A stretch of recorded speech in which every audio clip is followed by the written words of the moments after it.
aqueles irmãos que vieram preparados para entregar os seus dízimos, suas ofertas, não têm oportunidade nesse momento. Também a entrega das primícias, alguns irmãos entregaram, outros também que ainda não entregaram, pode fazer nesse momento. Pai querido, nós te louvamos, nós te agradecemos por esse momento de entrega, de dízimos, de primícias, Pai, e nós queremos pedir bênçãos especiais sobre o teu povo. Tua palavra diz que o Senhor abre a janela dos céus e derrama bênçãos sobre o teu povo, quando eles são obedientes nesta área. Tua palavra diz que o Senhor também repreende o devorador. Deus, e nós cremos que esta verdade está sendo aplicada na vida dos teus filhos nesta noite, que estão obedecendo ao Senhor nesse quesito. Assim nós os abençoamos e declaramos a tua vitória sobre o teu povo, sobre a tua casa, em nome de Jesus. Amém e amém, Senhor.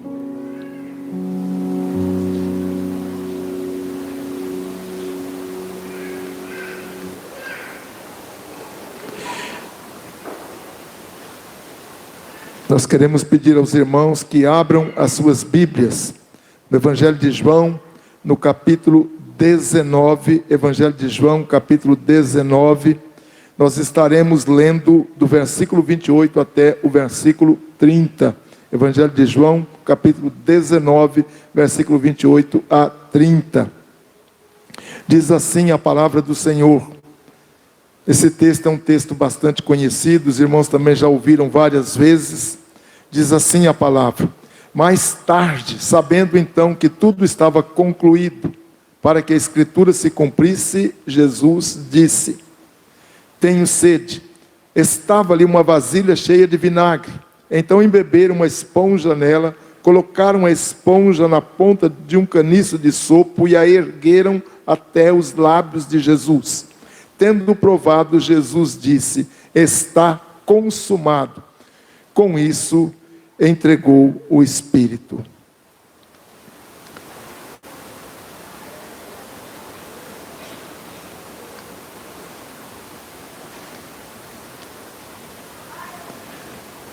Estamos transmitindo ou falando aos irmãos sobre a sexta palavra que o Senhor proferiu na cruz, que é a expressão está consumado.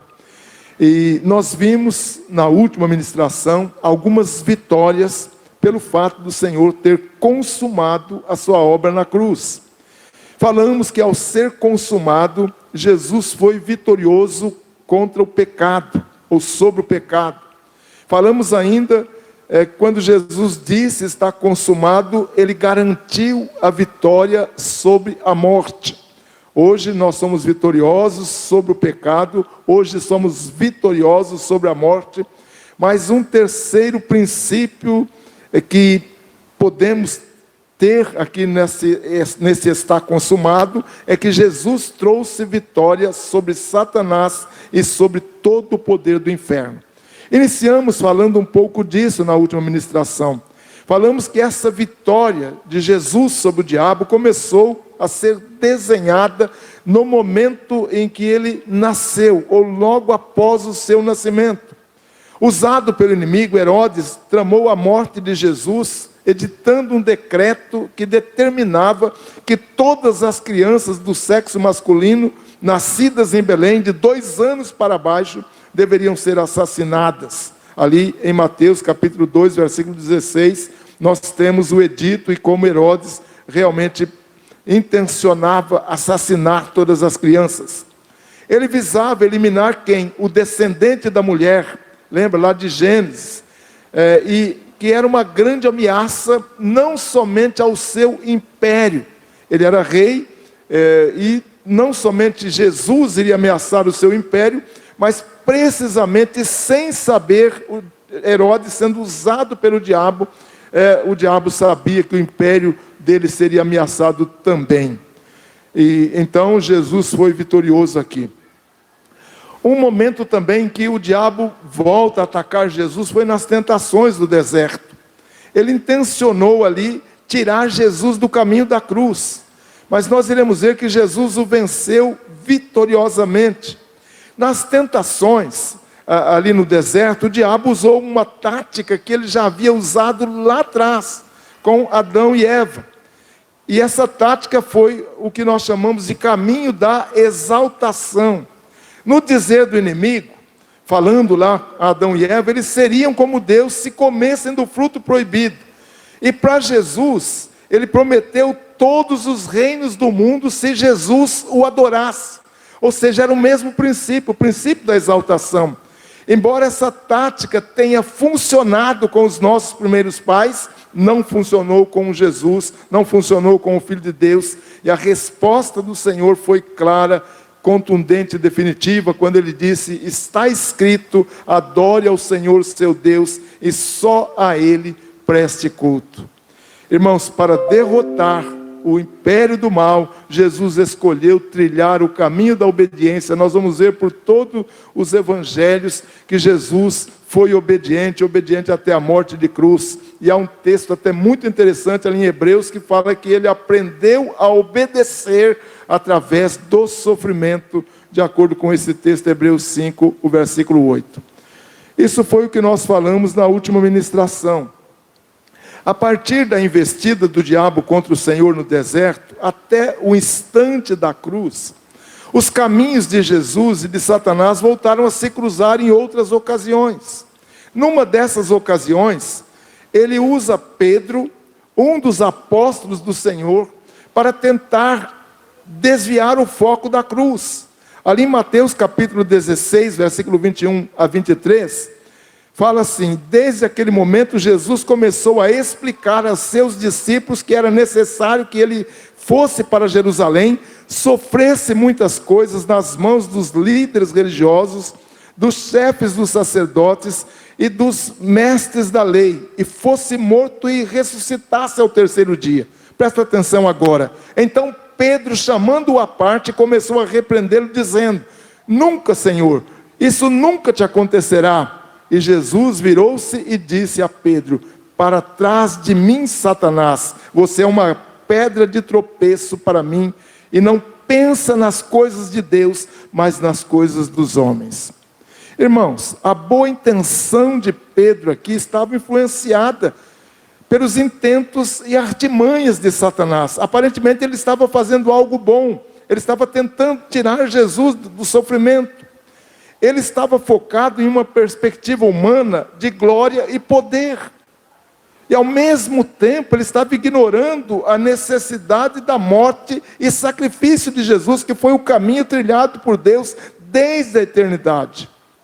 E naquele momento, segundo o próprio Jesus, Pedro se tornava um adversário do plano de Deus e um instrumento do inimigo. Porém, Jesus, percebendo isso, o rechaçou e rechaçou também o que estava por trás do apóstolo, que era o próprio diabo exercendo influência na mente de Pedro. É um texto até muito forte, e aí, se entendermos do jeito que o texto está escrito, sem uma explicação, a gente vai perceber que Jesus chamou Pedro até de diabo, mas não foi isso. É que Pedro estava totalmente influenciado por uma teoria satânica de desvio de Jesus da cruz. Irmãos, na escuridão da cruz, pouco antes do meio-dia, exatamente às 3 da tarde, ali no Calvário, Jesus rendeu o Espírito. Ele consumou o propósito de Deus. E neste ato, não só a morte e o pecado foram derrotados, mas também o diabo e todas as suas hostes. Eles foram destituídos do seu poder sobre o homem.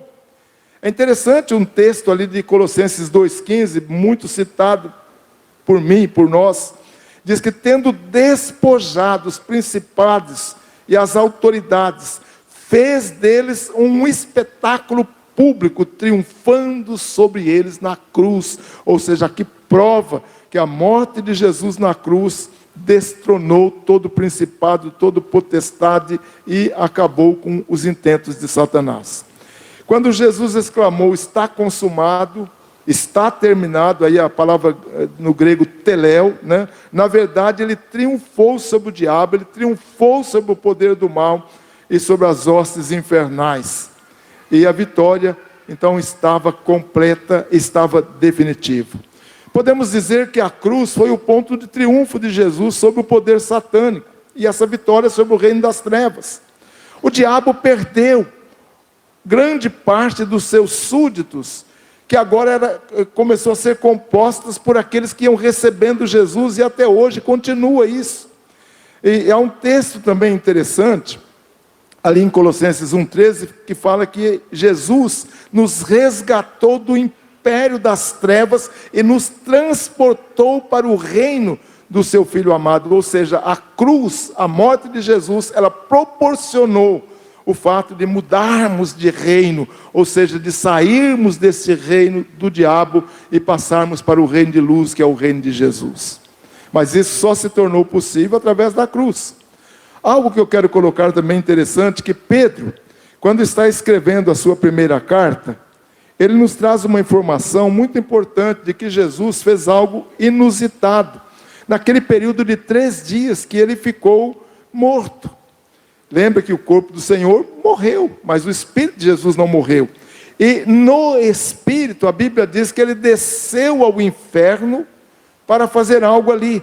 Há um texto interessante, 1 de Pedro, capítulo 3, versículo 19, que fala assim: pois também Cristo sofreu pelos pecados uma vez por todas, o justo pelos injustos, para conduzir-vos a Deus. Aí diz assim: ele foi morto no corpo, mas vivificado no espírito, versículo 19, o qual também foi e pregou aos espíritos em prisão, que há muito tempo desobedeceram quando Deus esperava pacientemente nos dias de Noé, enquanto a arca era construída.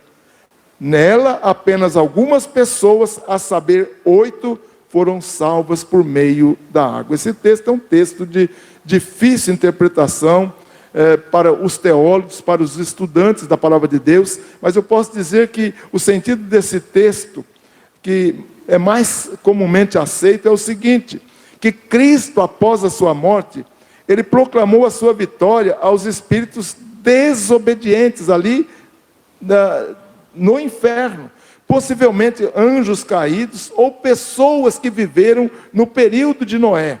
E a sua pregação não foi uma pregação que objetivava salvação, porque para esses espíritos não há mais salvação. Mas a sua pregação foi para declarar que a sua obra salvadora e redentora foi concluída. Jesus fez questão de ir ao inferno falar isso. É impressionante esse texto. Isso traz conforto para nós que somos crentes, uma vez que o mesmo Cristo que venceu o mal, agora trabalha em nosso favor, agora está do nosso lado. Por fim, irmãos, o diabo vai sair de cena.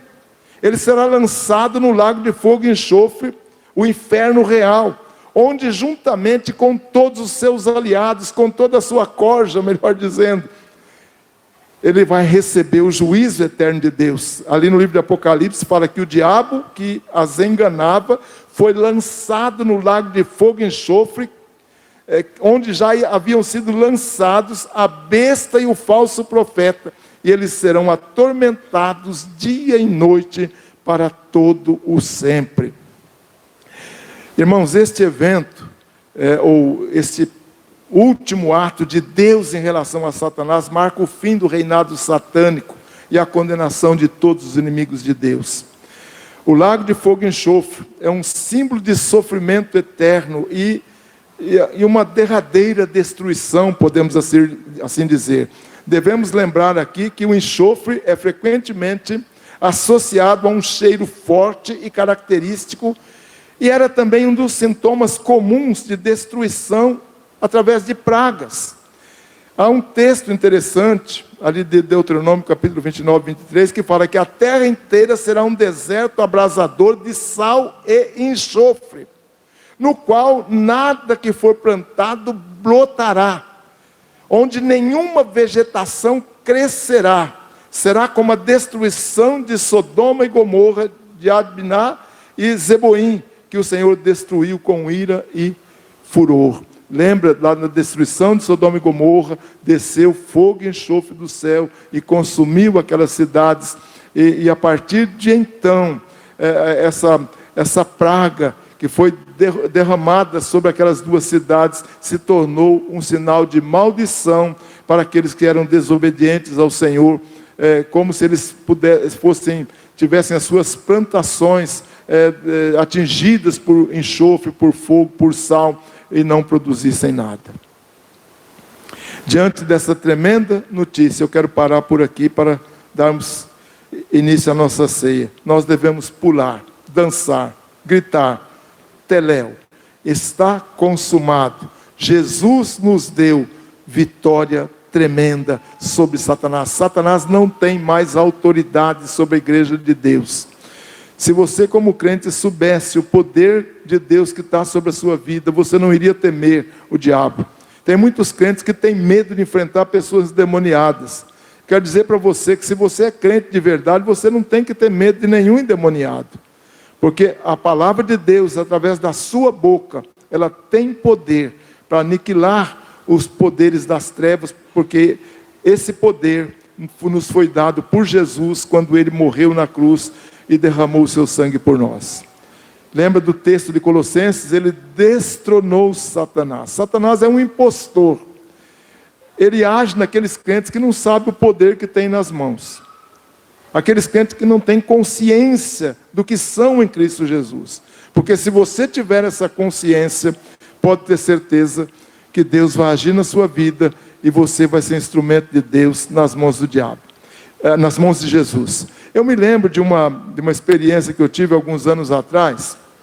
Uma irmãzinha me ligou desesperadamente dizendo: pastor, eu estou aqui numa casa e tem uma moça endemoniada e a coisa está feia, pastor. O senhor não pode descer aqui agora. Falei: irmã, daqui uns 10 minutinhos eu estou aí. Que eu estava fazendo alguma outra coisa. E eu não fico correndo feito besta atrás do diabo na hora que ele quer, não. O diabo tem que esperar às vezes. E essa irmãzinha, como eu demorei um pouquinho, depois eu chego naquela situação, ela disse: pastor, como o senhor demorou, eu comecei a orar e repreender e o diabo foi embora. Eu falei: amém, irmã. Você entendeu, irmã? Que se você orar, você não precisa do pastor. Eu estou aqui para ajudar. E nós vamos orar de novo. Mas aquela irmãzinha, ela percebeu que ela tinha autoridade, que ela tinha poder sobre aquela pessoa que estava possessa por um espírito maligno. Porque ela entendeu que podia fazer isso e fez em nome de Jesus. Então você tem essa autoridade. Essa autoridade não foi dada só aos pastores. Nós, como pastores, temos responsabilidade, sim. Nós não podemos nos negar de forma alguma a orar por pessoas que estão com problemas assim. De vez em quando aparece e a gente tem que correr, às vezes até de madrugada. Eu não gosto de levantar de madrugada para lidar com o diabo de jeito nenhum, mas às vezes é preciso. Mas eu vou dizer para você, isso não é privilégio só de pastor, não, isso é privilégio do crente. Você, como crente, tem essa autoridade no poder do nome de Jesus. Amém? Que Deus nos abençoe nessa noite. Vamos passar para a ministração da ceia do Senhor. Eu chamo o pastor Marquinhos, vai orar e depois ele vai estar dando continuidade. Vamos ficar de pé para orarmos neste momento. Nós vamos participar da ceia do Senhor. O texto que o pastor citou, Colossenses capítulo 2, versos 14 e 15, diz assim: e havendo riscado o escrito de dívida que havia contra nós nas suas ordenanças, o qual nos era contrário, tirou-o do meio de nós, cravando-o na cruz, e tendo despojado os principados e as potestades, os expôs publicamente ao desprezo, e deles triunfou na cruz. O teu Jesus triunfou dos demônios na cruz do Calvário, amém? O teu Deus é todo poderoso e é Senhor. E neste momento eu peço que você feche os teus olhos e abaixe a sua cabeça. Você vai ter um outro privilégio extraordinário dado por Deus, é de participar da ceia do Senhor. Neste memorial do sacrifício, da entrega de Jesus por cada um de nós na cruz, até que Ele venha. Porque a cruz foi o instrumento da morte, mas a palavra do Senhor diz que a morte não pôde contê-lo. As ânsias da morte não puderam segurá-lo. O Sheol não pôde segurá-lo. porque Ele é maior do que a morte. Ele ressuscitou.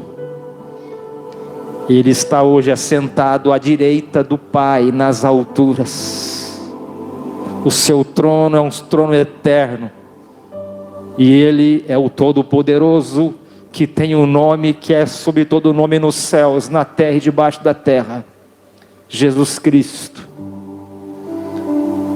Fale com Ele, peça perdão se há pecados para confessar, para que você não tome a ceia do Senhor indignamente. Hoje é noite de restauração, de reconciliação com Deus.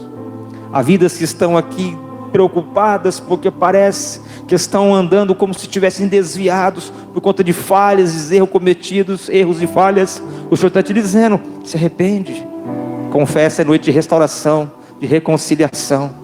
Pai, neste momento nós falamos contigo e nós queremos nos apresentar diante de Ti aos Teus pés, inicialmente reconhecendo a Tua santidade, a Tua glória e a nossa total miséria perante o Senhor. Mas em nome do Teu Filho amado Jesus, nós clamamos, perdoa-nos, Senhor, de todos os nossos pecados, de todos os nossos erros, falhas, transgressões à Tua palavra que diariamente temos cometido. Purifica-nos pelo poderoso e precioso sangue de Jesus, que naquela cruz um dia por cada um de nós foi derramado. Que nós possamos agora, com alegria em nossos corações, podemos participar da mesa, da ceia do Senhor. Muito obrigado por este privilégio. Muito obrigado pela Tua graça, pelo Teu amor e pela Tua misericórdia, pela eterna salvação, pelo nosso nome estar escrito no livro da vida. Envia Teus anjos agora neste lugar e toque em cada vida. Assim nós oramos, Senhor, em nome de Jesus. Amém? Eu quero convidar, agora os irmãos podem se assentar. Quero convidar aqui os irmãos diáconos que vão nos ajudar, nos auxiliar na ceia.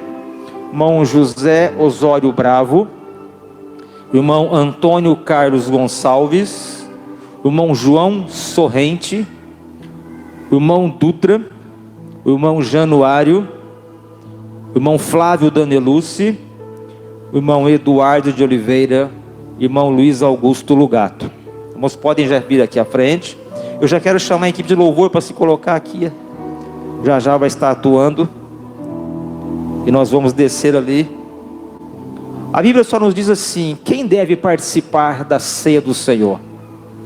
Todo aquele que é convertido a Jesus, que nasceu de novo em Cristo Jesus, que é batizado nesta igreja ou em alguma outra igreja de confissão cristã, que crê na palavra de Deus como única regra de fé e prática. Você, mesmo se for de outra denominação, você pode participar conosco hoje.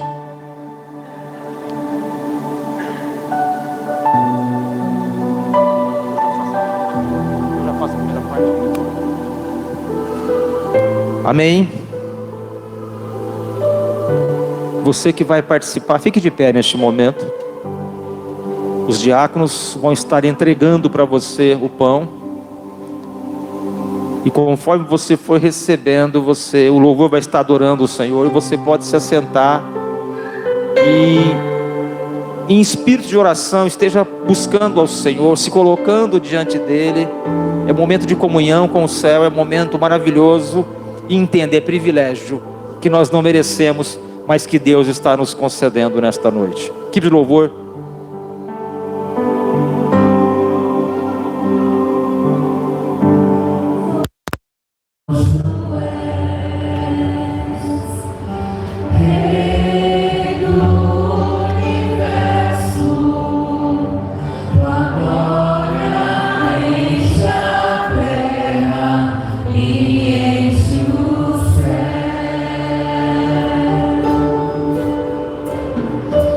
Glória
Ficar de pé mais uma vez. Alguém ficou sem receber o pão? Manifesta assim com o braço, por favor. Bom, todos receberam. A primeira epístola de Paulo aos Coríntios, no capítulo 11, no verso 23, Paulo assim ele fala sobre a ceia do Senhor, sobre o pão. Pois eu recebi do Senhor o que também vos ensinei, que o Senhor Jesus, na noite em que foi traído, tomou o pão e, tendo dado graças, o partiu e disse: isto é o meu corpo que é entregue por vós, fazei isto em memória de mim. Comamos agora em nome de Jesus.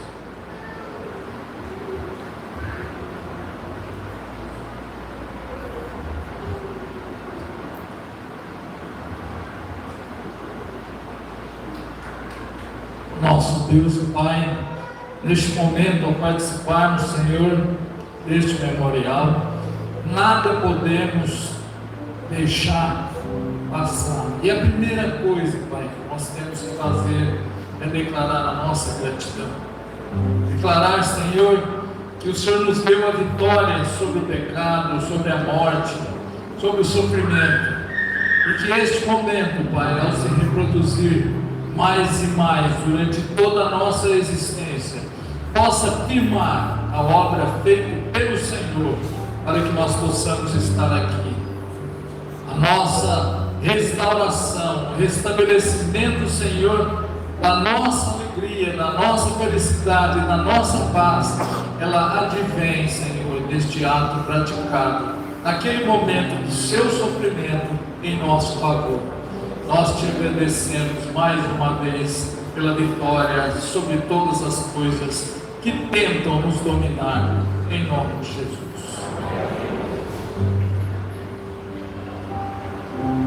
Ainda em pé, irmãos, eu quero deixar com os irmãos um versículo da palavra de Deus. Primeira carta do apóstolo Pedro. Presta atenção no que diz a palavra.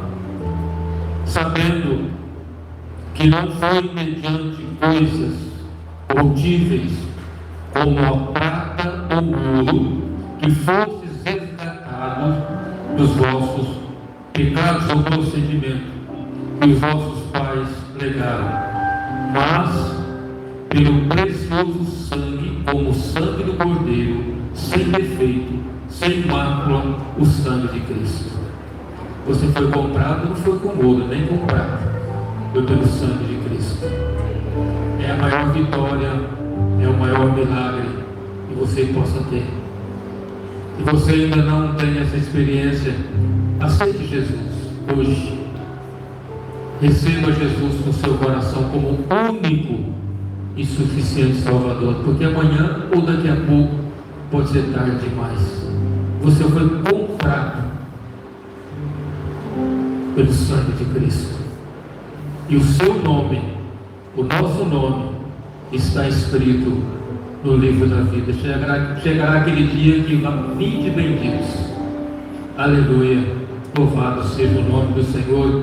Nós queremos dizer apenas uma coisa nesta noite: Senhor, muito obrigado pela graça, pela misericórdia e pelo seu grande amor que nos alcançou.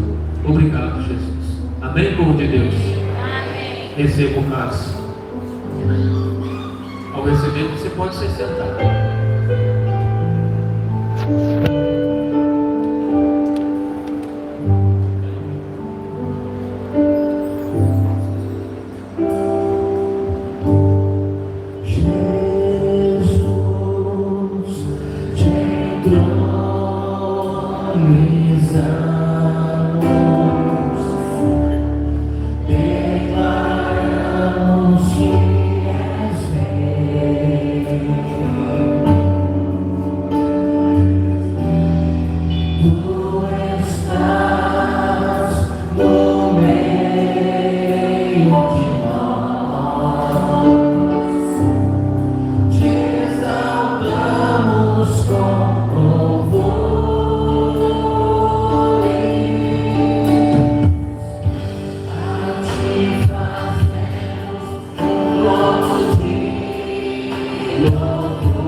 Bem, povo de Deus, coloque-se de pé, por favor.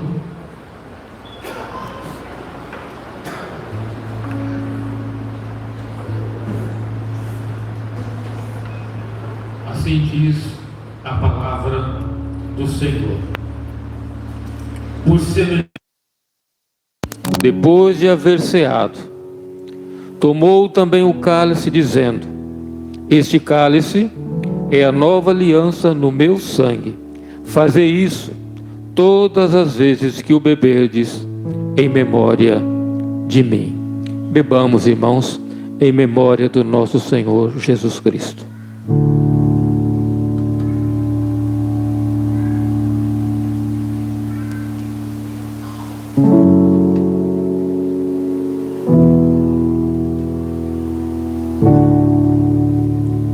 Aleluia. Senhor, nós te damos graça, nós te louvamos. Obrigado, Jesus, por tua salvação. Obrigado, Senhor, porque um dia o Senhor pagou o preço para nós estar aqui nessa noite, Pai, celebrando, Senhor, a grande vitória, Pai, que é de ter o nome escrito no céu. Pai, abençoa a tua igreja, Senhor. Fortalece o teu povo, Senhor.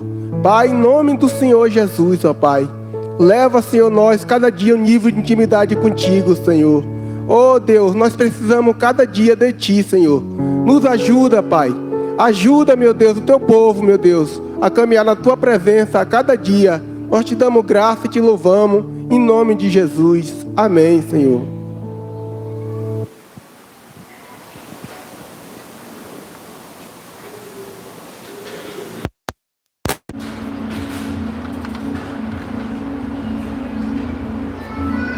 Maravilhosa graça, e o amor que não falha, o bom teu lugar, levou a minha cruz, o sangue me salvou, e a dívida pagou. Jesus, eu canto.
culto está chegando ao fim, queremos lembrar os nossos jovens, adolescentes que nos auxiliem na separação aí dos elementos das primícias, como os irmãos fazem todo dia de recolhimento de primícias.